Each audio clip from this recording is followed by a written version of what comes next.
Olá, amigos queridos do coração, muita paz em Jesus, nosso Mestre, nosso Senhor. Sempre uma oportunidade abençoada de falarmos sobre o Evangelho de Jesus, sobre o Espiritismo.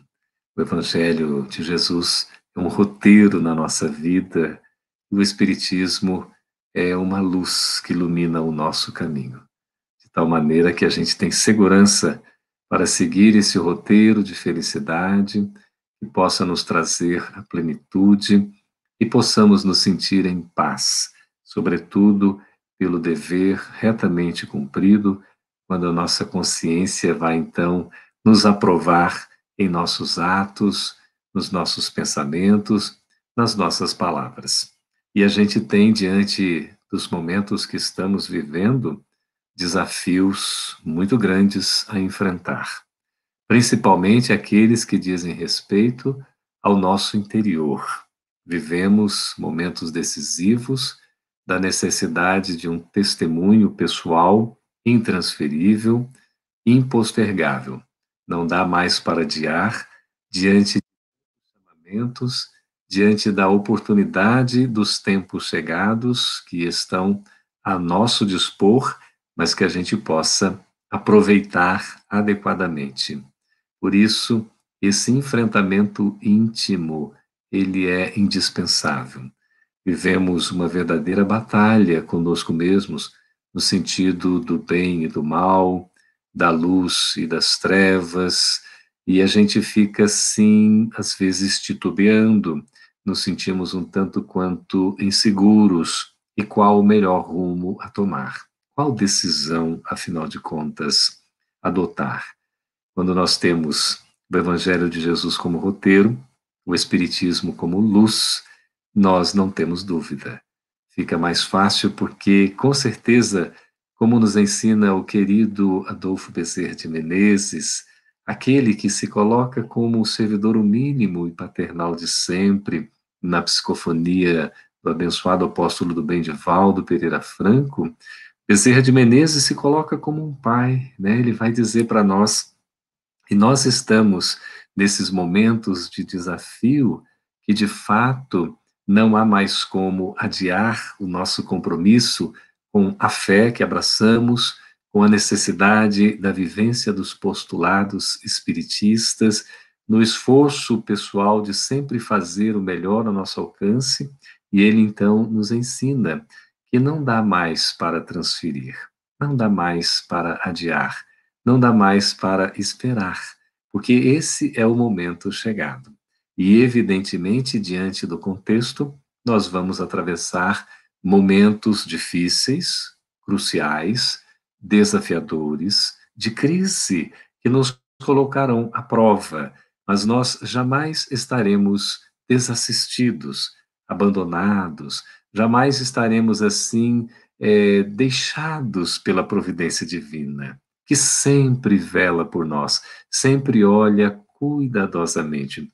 Por isso, se enfrentamos desafios que não são fáceis, verdadeiras provas de fogo, nós estamos também diante de oportunidades benditas em que podemos contar com esse apoio da espiritualidade que nunca nos falta, para que a gente encontre os recursos necessários não só para o enfrentamento das provações árduas que surgem durante o nosso processo evolutivo aqui na jornada terrestre, mas que a gente se sinta efetivamente preparados para enfrentar estas provações, e mais que isso, nas condições adequadas para superá-las, para vencê-las, porque evidentemente Deus, na sua bondade e misericórdia, não coloca cargas pesadas em ombros fracos. E se estamos diante de uma prova de fogo a exigir o nosso testemunho, é porque nós já temos condições de enfrentar essa prova e de superá-la para o nosso próprio bem. E em tempos que estamos vivendo, tempos tão difíceis, tempos de uma pandemia, assim, diríamos até sem precedentes na história da humanidade, porque tivemos sim já outras crises, outras dificuldades, outras epidemias e pandemias, mas com a proporção como esta que nós estamos enfrentando neste início do século XXI, realmente não vivenciamos ainda, porque é um envolvimento e um comprometimento mundial.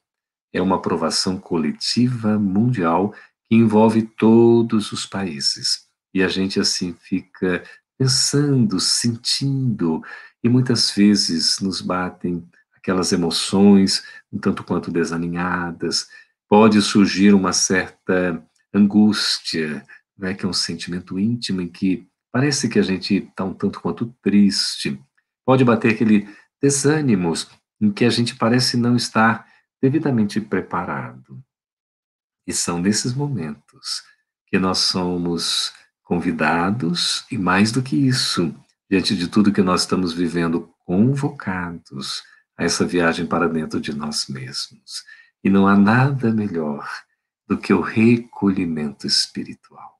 Por isso, falar sobre o tema que vamos tratar é muito importante, necessário, oportuno. Nós vamos baseando no primeiro capítulo do livro Entre a Terra e o Céu, esta obra monumental da coleção A Vida no Mundo Espiritual, ditada por André Luiz a Francisco Cândido Xavier, e também que contou com a colaboração do médium Valdo Vieira.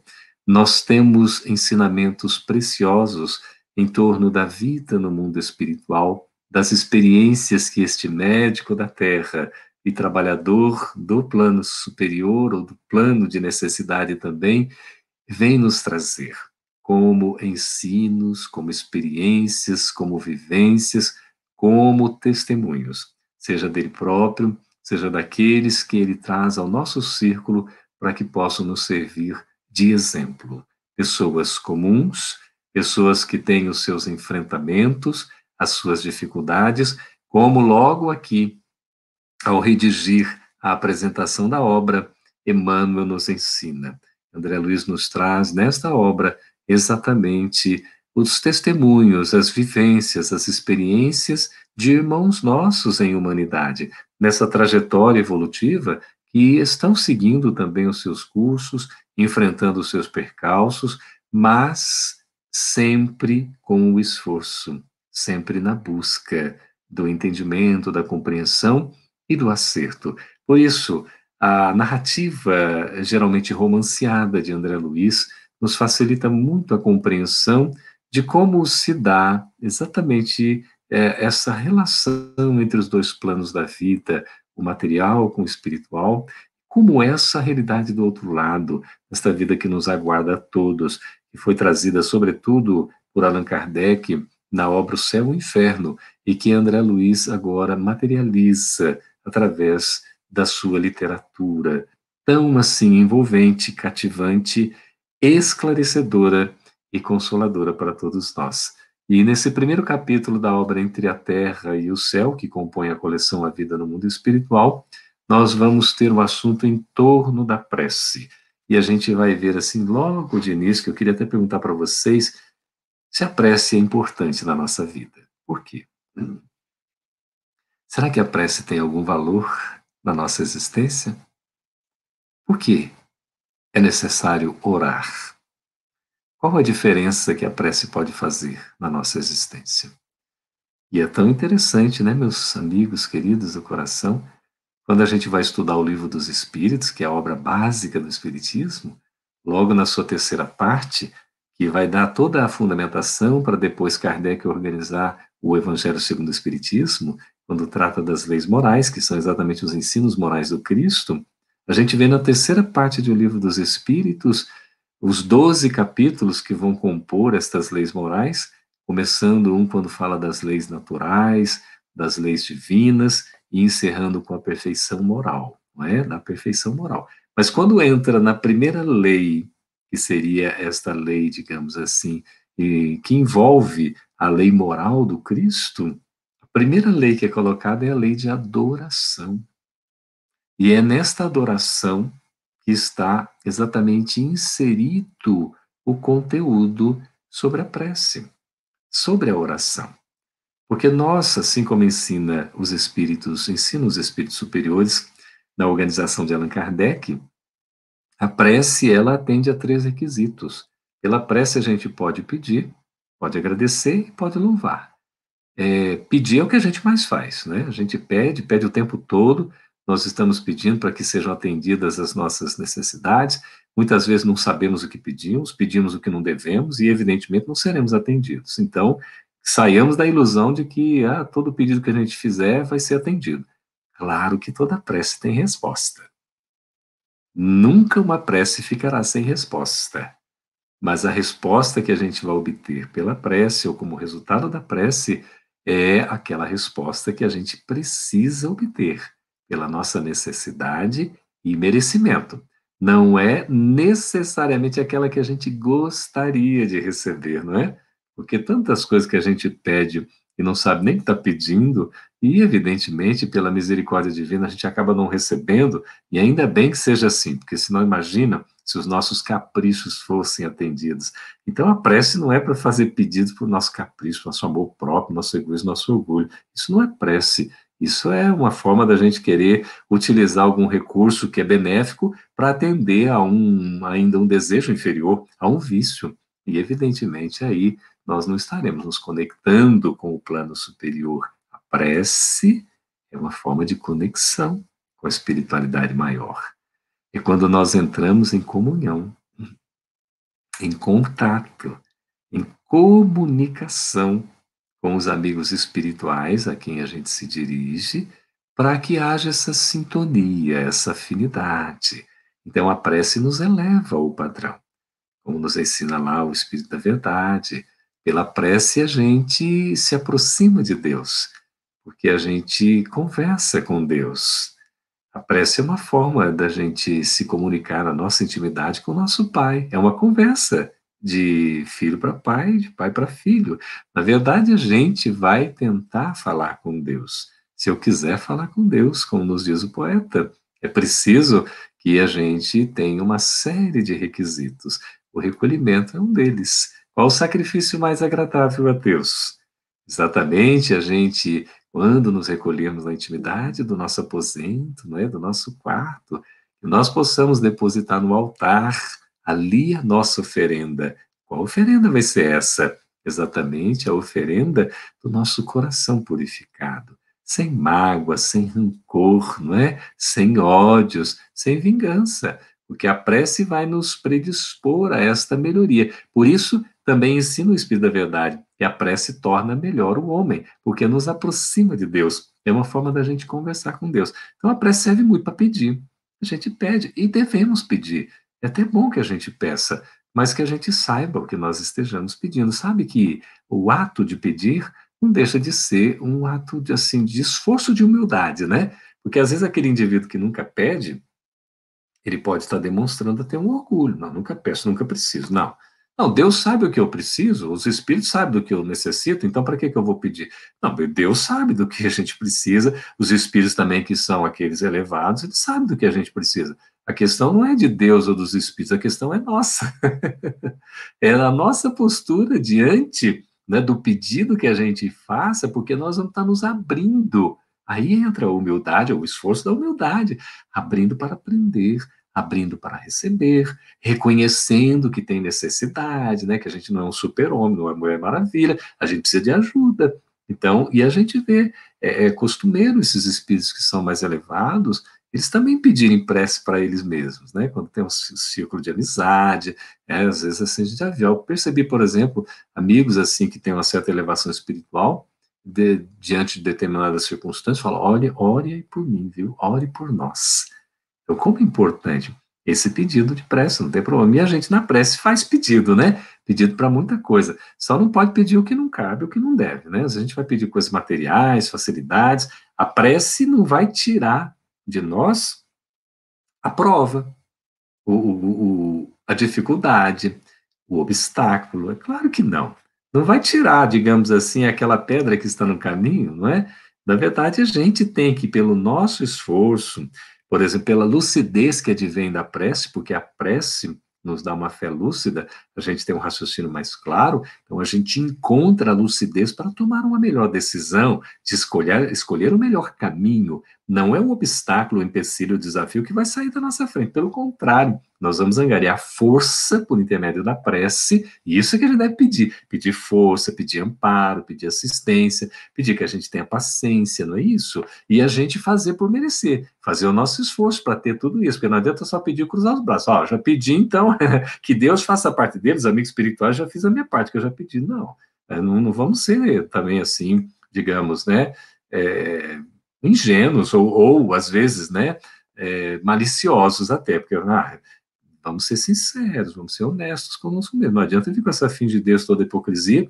que não vai enganar ninguém. A Deus ninguém engana, os amigos espirituais não engana. A gente às vezes pensa que engana a si mesmo, mas no fundo, quando a gente vai olhar para o nosso coração e aqui para a nossa mente, a nossa consciência, a gente vai ver que não se engana também. Então, esse pedido na prece é fundamental. É importante pedir. Mas a prece serve também para agradecer. É um exercício que a gente precisa fazer. Agradecer. Muito bom agradecer. Agradecer é um olhar, assim, amoroso. É um olhar otimista, entusiasmado para com a vida. Nossa, quanta coisa a gente deve agradecer. Tantas coisas que a gente recebe. Olha, nunca nos falta. Mesmo que a gente tenha, às vezes, a privação de algo que a gente até gostaria de ter, ou gostaria de ter mais, né, para que pudesse dar um pouco mais de folga, mais de conforto, a gente às vezes não tem. Mas veja, na essência, se a gente for ver, mesmo uma privação que nos venha para a gente aprender a valorizar o pouco e do pouco conseguir gerar o que é necessário para ter uma vida digna. Então, a gente tem que agradecer. É um gesto de reconhecimento da bondade paternal diante da nossa vida. Então, agradecer é ter um olhar que vai poder enxergar horizontes mais amplos. Que a gente não fica limitado apenas às circunstâncias presentes, diante das dificuldades que nós estamos enfrentando, como se fossem aquelas assim, olha, né, não tem jeito, está tudo perdido, não tem solução, não. Quem olha com um olhar de gratidão vai perceber um antes, que tem as suas causas para dar, digamos, as consequências que hoje estamos vivendo no presente, que até explica, muitas vezes até justifica, e também nós vamos projetar para o futuro. Esse futuro que vai nos trazer algo melhor, desde que a gente haja no presente de maneira consciente. Então, a gratidão é algo assim, como se fosse uma dádiva, um presente. A bênção da gratidão, como Richard Simonetti nos ensina. É importante a gente agradecer, porque quando a gente agradece, a gente está se alinhando a todas as forças boas da natureza.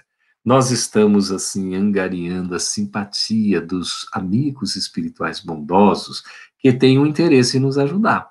É muito melhor a gente agradecer do que reclamar. Reclamar é aquele indivíduo que está insatisfeito, né? É um reclamão, assim, nunca está satisfeito com o que tem ou com as oportunidades que lhe aparecem, sempre tem um motivo de botar defeito, né? Está mal-humorado, quer dizer, é um doente da alma. Essa postura de reclamação só leva a perder tempo, como fala Joana de Ângeles. Já quando a gente tem a postura de gratidão, a gente se abre para receber.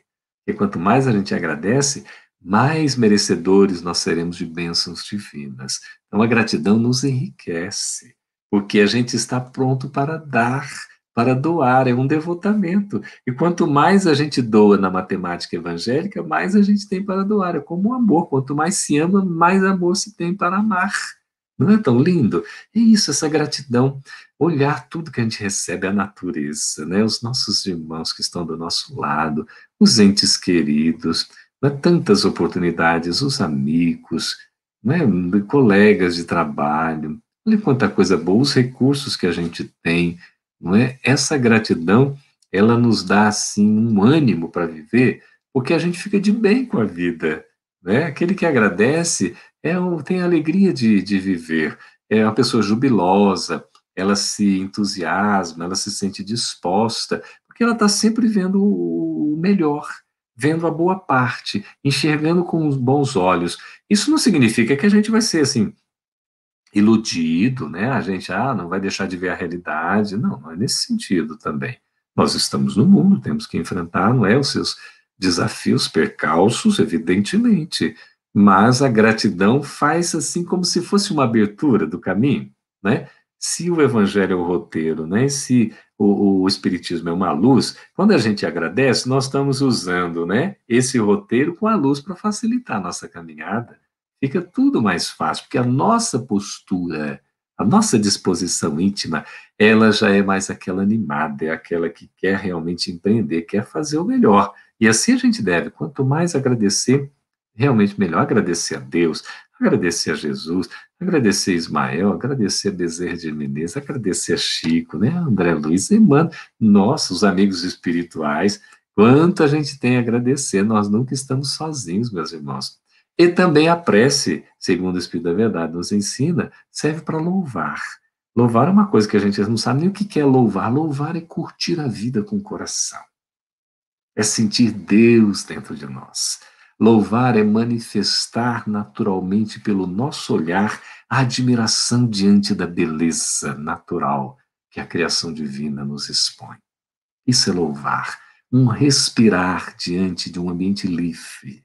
Quando nós olhamos para os céus e admiramos as estrelas ou as nuvens, quando nós então nos colocamos de bem com a vida, jubilosos, renovados, nós louvamos, porque nos integramos com as leis de Deus e procuramos nos alinhar a ela em todos os nossos atos, todos os nossos pensamentos, em todas as nossas palavras.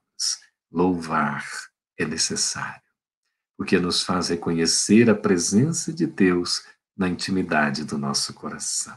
E quando a gente louva, a gente engrandece-se, a gente se coloca num patamar e nos reconhecemos como filhos desse Pai amantíssimo que quer o nosso bem, que quer a nossa felicidade.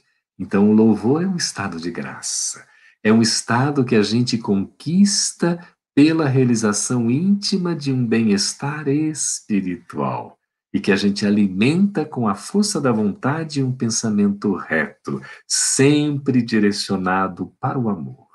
É colocar o amor em ação, é sentir o amor nas nossas expressões, é vivenciar o amor em cada gesto, é falar o amor pelas nossas palavras. Isso é louvar.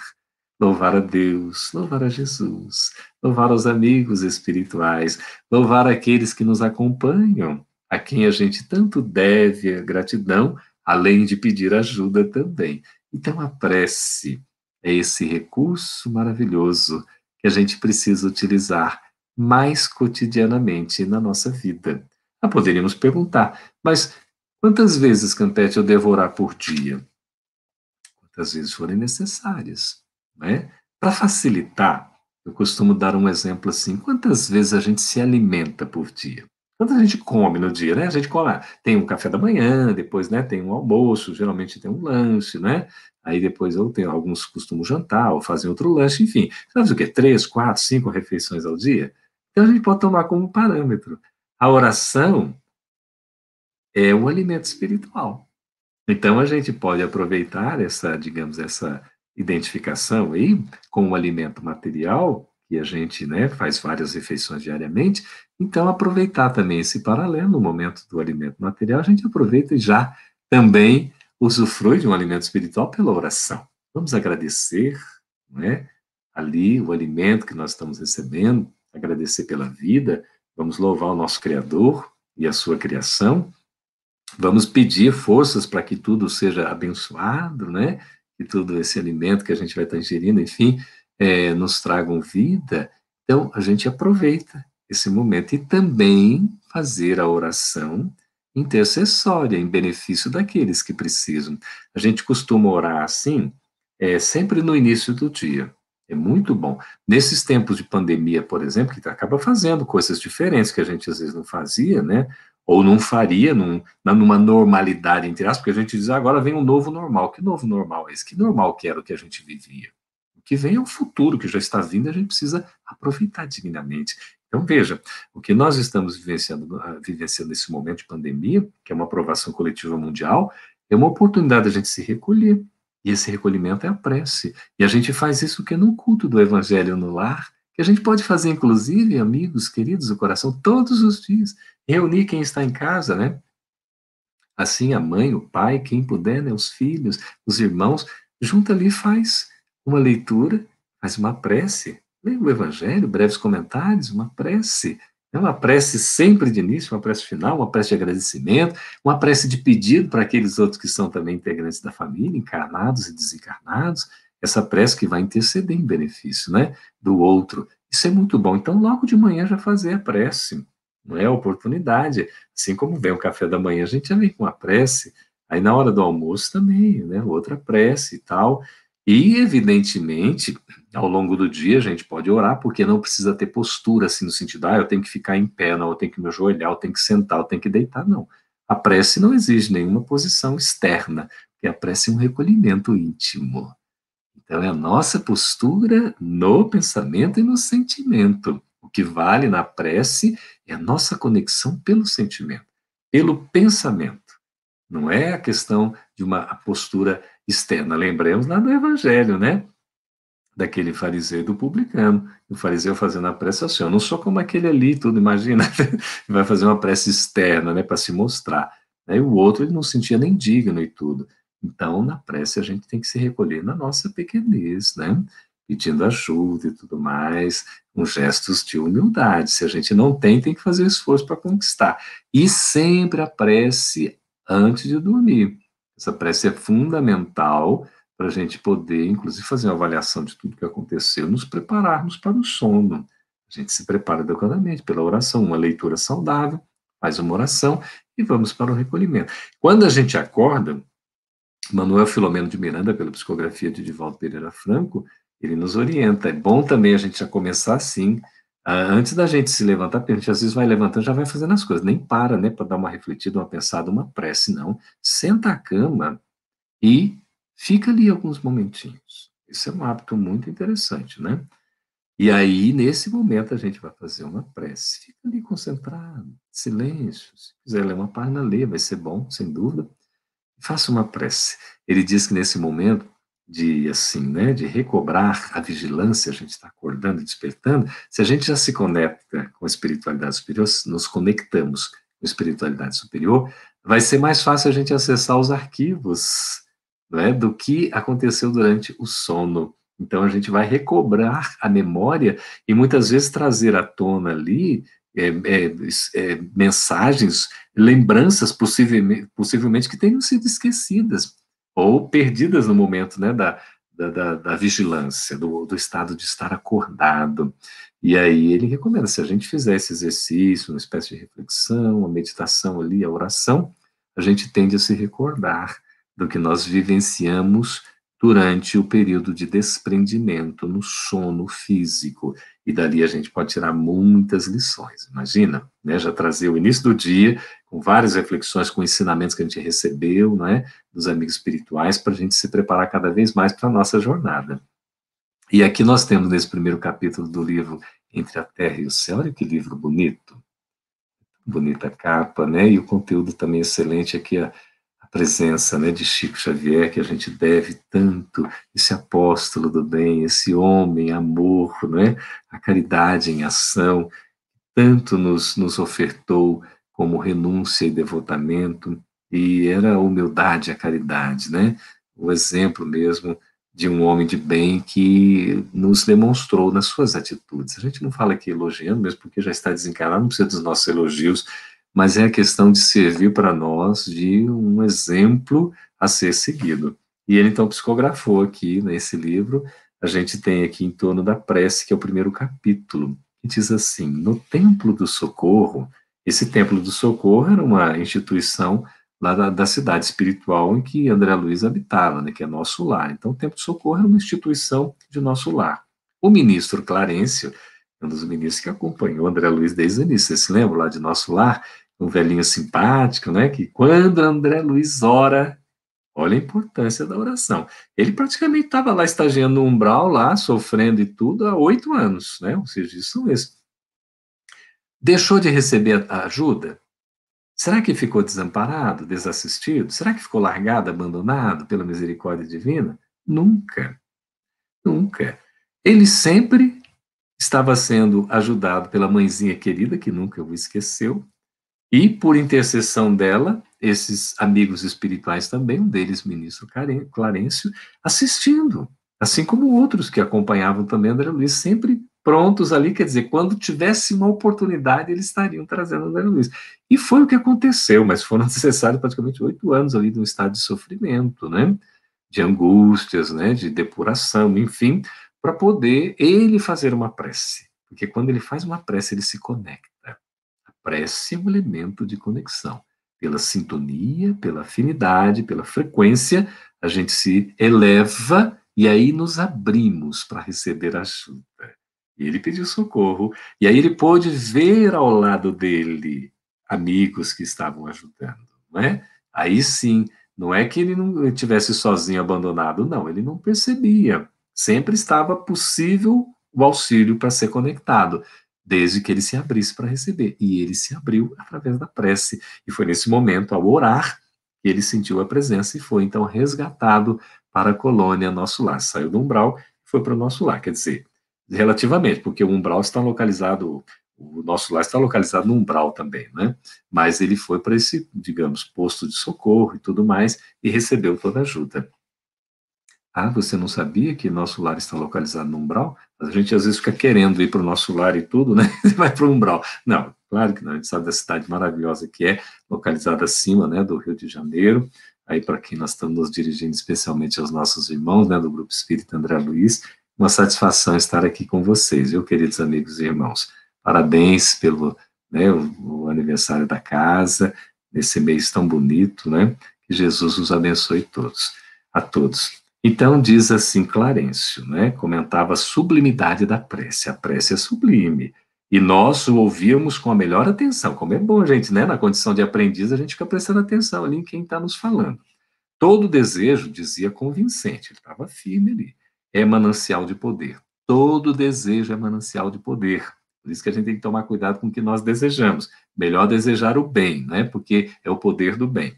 A planta que se eleva para o alto, convertendo a própria energia em fruto que alimenta a vida, é um ser que ansiou por multiplicar-se. A própria natureza dá esse exemplo na planta aqui, que ela está buscando multiplicar-se, né? Eleva-se para o alto diante do sol, enfim. Aí vem lá uma pergunta, mas todo petitório reclama quem ouça, né? Tudo pedido que a gente faz está reclamando quem vai estar escutando, interferiu um dos companheiros que estava ali ouvindo. Quem teria respondido aos rogos sem palavras da planta? Olha que pergunta curiosa. Quem será que está escutando o pedido uma planta? A planta não fala, ela pede a maneira dela, né? Aqui é simbolicamente. Mas quem vai escutar isso? E aí o venerando orientador respondeu tranquilo, venerando, tão bonito, né? A gente chama, inclusive, o doutor Bezerra de Menezes, venerando o benfeitor, né? Aqui o ministro Clarencio, venerando, quer dizer, adorável, é aquele que merece o nosso amor, né? Venerando o orientador respondeu tranquilo, para responder tem que ter tranquilidade, serenidade. Quando alguém perguntar as coisas para nós, não precisa responder bravo, não, responde com calma, né? A prece nos dá essa serenidade, esse estado de tranquilidade. A lei, como representação do Pai Celestial, olha, a lei é a representação do Pai Celestial, manifesta-se a tudo e a todos. A lei de Deus se manifesta a tudo e a todos. Por meio que dos múltiplos agentes que a servem. Há múltiplos agentes servindo aí a essas leis. E esses agentes vão ser aqueles intermediários para poder atender aos diversos rogos, pedidos, né? No caso a que nos reportamos, o Sol sustentou o vegetal, conferindo-lhe recursos para alcançar os objetivos que se propunha atingir. Veja que é uma expressão da própria natureza, né? É o funcionamento da lei no seu automatismo. E imprimindo significativa entonação à voz, continuou: em nome de Deus. Olha como é importante, né? Nossa prece deve sempre, evidentemente, né? Estamos em nome de Deus. Nós vamos pedir ajuda de Deus. Vamos nos dirigir ao Criador. Então, em nome de Deus, as criaturas, tanto quanto possível, atende às criaturas. Veja esses intermediários, benfeitores, assessores, não é? estão lá, são ministros de Deus, são trabalhadores de uma equipe enorme. Por isso que certamente Bezerra de Menezes tem a sua equipe, não é? Que conta com vários colaboradores e vão atendendo aos pedidos à medida da possibilidade, do merecimento também de cada um. Não é assim? Ismael, Jesus, né? Temos equipes aí enormes, sem dúvida. Assim como possuímos em eletricidade os transformadores de energia, não é assim que acontece? Para o adequado aproveitamento da força, né, os transformadores, para a gente aproveitar a força da energia. Temos igualmente em todos os domínios da natureza, né, ou do universo, os transformadores de bênção, ou da bênção, olha que bonito, os transformadores da bênção, do socorro, do esclarecimento. Então, no universo inteiro, não deixa de haver o que esclarecimento, socorro e bênção. Esses transformadores por esses agentes intermediários, né, de Deus que vão colaborando aí. As correntes centrais da vida partem do Todo-Poderoso.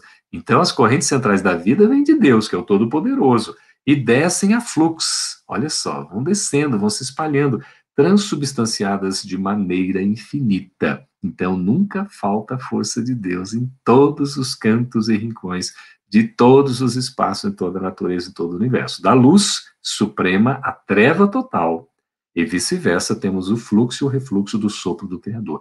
Mesmo na treva total, não falta o sopro do Criador, porque ninguém está em desamparo. Às vezes, nós nos afastamos temporariamente, mas a bondade divina, a bênção, nunca deixa de nos assistir. Então, por intermédio de seres incontáveis, escalonados em todos os tons do instinto, da inteligência, da razão, da humanidade e da angelitude. Meus amigos queridos do coração, a leitura do texto divino de André Luiz, na psicografia abençoada desse apóstolo do bem, Chico Xavier, precisa ser lido, precisa ser estudado, precisa ser sentido, precisa ser meditado e vivido. Só essa expressão aqui nessas duas linhas já nos daria aqui para ficar pensando muito tempo na nossa vida. Olha que coisa impressionante que ele fala. Estes seres incontáveis, escalonados, quer dizer, é feita uma escala, eles são assim, colocados como se num regime de plantão de trabalho, em todos os tons do instinto. Desde lá, né, o instinto que é uma inteligência assim inicial, da inteligência propriamente, da razão que já é o ser humano, da humanidade, que é o estado nosso de humanidade, e da angelitude, quer dizer, que é o estágio mais evoluído a que nos destinamos, que modificam a energia divina de acordo com a graduação do trabalho evolutivo no meio em que se encontram.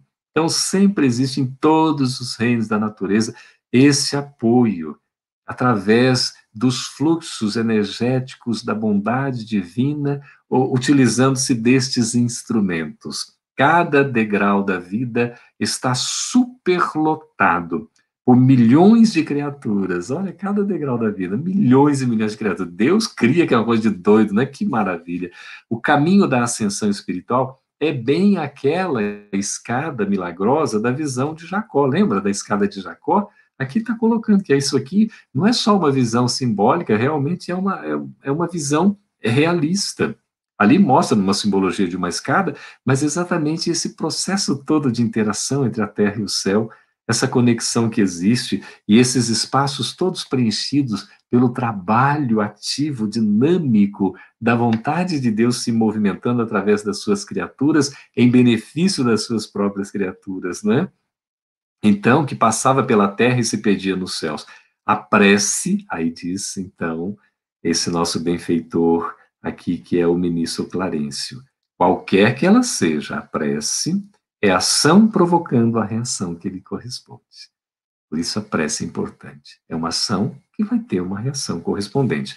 Conforme a sua natureza, ela paira em região em que foi emitida ou eleva-se mais ou menos, recebendo a resposta imediata ou remota, segundo as finalidades a que se destina.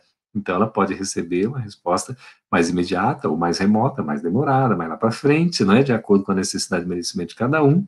E também ela pode se elevar bastante, a depender da força do pensamento, do sentimento, da pureza, da intenção, ou ela pode ficar mais circunscrita ali no ambiente. Você faz uma prece, ela bate no teto e volta, né? Que a gente ainda está meio sem força.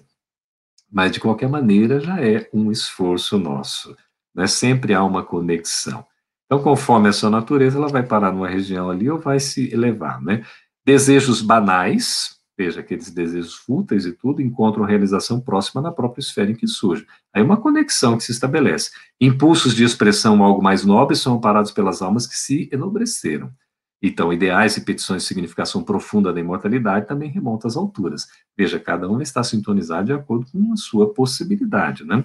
Aí o mentor generoso, ele fez um pequeno intervalo, como a dar-nos tempo para refletir, tudo importante. Dá uma pausa para refletir, a gente pensar um pouquinho sobre esse conteúdo, na importância da prece, e a gente já fica ali com uma dúvida, será que então, quando eu desejo algumas coisas fúteis, eu estou também orando? A gente vai encontrar a resposta aqui nesse breve tempo que a gente tem. Cada prece, tanto quanto cada emissão de força, se caracteriza, então, por determinado potencial de frequência, a frequência. E todos estamos cercados por inteligências capazes de sintonizar com o nosso apelo, a maneira de estações receptoras. Então, nenhum pedido fica sem atendimento. Pode ser que o atendimento não vai ser exatamente como a gente queria, mas vai ser conforme a gente merece. E vai ser uma conexão que se estabelece. Sabemos que a humanidade universal, nos mundos, né, infinitos da grandeza cósmica, está constituída pelas criaturas de Deus, em diversas idades e posições. Olha, sempre, né? Criaturas de Deus. No reino espiritual, compete-nos considerar igualmente os princípios da herança. Cada consciência, à medida que se aperfeiçoa e se santifica, aprimora em si as qualidades do Pai Celestial. Assim, o processo é evolutivo, a gente vai melhorando cada vez mais, harmonizando-se gradativamente com a lei. A gente vai se harmonizando à medida que evolui, à medida que se purifica, à medida que se eleva, né, que se desprende de vícios e vai conquistando virtudes. Quanto mais elevada, então, a percentagem dessas qualidades no espírito, mais amplo é o seu poder de cooperar na execução do plano divino. Claro, quanto mais evoluídos, mais nós colaboramos com Deus, respondendo às solicitações da vida, em nome de Deus, que nos criou, e a todos, para o infinito amor e para a infinita sabedoria. Todos estamos destinados ao infinito amor e à infinita sabedoria. São aquelas asas da evolução, né, do sentimento e da razão. Não é isso? E a gente tem que ir trabalhando isso, né? Quebrando o silêncio que se fizera natural para a nossa reflexão, aí o irmão Hilário perguntou, aquele companheiro médico também, né, amigo de André Luiz. Contudo, como interpretar o ensinamento quando estivemos à frente de propósitos malignos? Aí vem a pergunta. Um homem que deseja cometer um crime, será que estará também no serviço da prece? Olha que pergunta curiosa. E a resposta, abstenhamos-nos de empregar a palavra prece quando se trate de desequilíbrio. Então, não cabe, né, isso esclareceu aqui o ministro Clarencio, muito bondoso, para dizer que isso é uma prece, quando você está pensando mal, quando você quer prejudicar alguém, isso não é prece. Ele falou, olha, pode ser uma invocação. A invocação a gente faz chamando aqueles que vão nos sintonizar de acordo com os nossos interesses. Se é um interesse mal, você vai estar sintonizado com os espíritos também que estão querendo fazer o mal, não é? O desequilíbrio e tudo mais. Então, mas não é uma prece. A prece é coisa boa. Prece não se presta a coisa que é ruim, evidentemente, porque não é prece, pode ser até uma invocação. E ele ainda acrescentou, quando alguém nutre, por exemplo, o desejo de perpetrar uma falta, ele está invocando forças inferiores e mobilizando recursos pelos quais se responsabilizará. Então, nós somos responsáveis pelas forças que nós evocamos, aqui no caso invocamos. Pelos impulsos infelizes de nossa alma, muitas vezes nós descemos as desvairadas vibrações da cólera ou do vício, não é? E de semelhante posição é fácil cairmos no enredado poço do crime. Veja a responsabilidade que a gente tem. Por isso, a necessidade de trabalhar um controle, uma educação, elevando as nossas aspirações, buscando o melhor a nosso alcance. E ele vai encerrar aqui dizendo o seguinte: estejamos convictos, porém, de que o mal é sempre um círculo fechado em si mesmo. O mal se fecha em si mesmo, guardando temporariamente aqueles que o criaram. Então, prende naqueles círculos os que o criaram, os criaram, qual se for um quisto de curta ou longa duração, né? Um quisto ali, uma doença, né, que vai se dissolver por fim no bem infinito à medida que se reeducam essas inteligências, né, e que se aglutinam, se afeiçoam. Veja, com o passar do tempo, todos nós seguiremos a caminho do bem. A prece é para o bem, o mal é temporário, vai passar. O Senhor tolera a desarmonia a fim de que, por intermédio dela mesma, da própria desarmonia, se efetue o que? O reajustamento moral dos espíritos que a sustentam, uma vez que o mal reage sobre aqueles que o praticam. auxiliando-os a compreender a excelência e a imortalidade do bem, que é o inamovível fundamento da lei.